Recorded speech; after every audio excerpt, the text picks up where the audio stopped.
Merong paraan, Queenie. Maglalaro tayo ng Talk to Me na kung saan ay papasok ang kaluluwa ng mami mo sa amin at pwede mo na siya makausap. Talaga? Totoo ba yan? Gusto ko talaga makausap yung mami ko. Namimiss ko na talaga siya. Oh, ano pang ginagawa mo dyan? Tara, gawin na natin yun. Sige, sana totoo. Sana makakausap ko yung mami ko. Oh, halika na Nicole. Ako lang naman yung marunong kung paano yun eh. Oh, sino yung sasapian Nicole?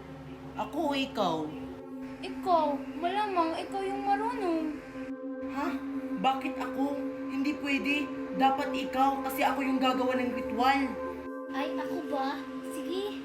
Diyan ka lang ha. O Marian, umpisahan nyo na. Gusto ko na makausap yung mami ko kung totoo ba yung sinasabi nyo na makakausap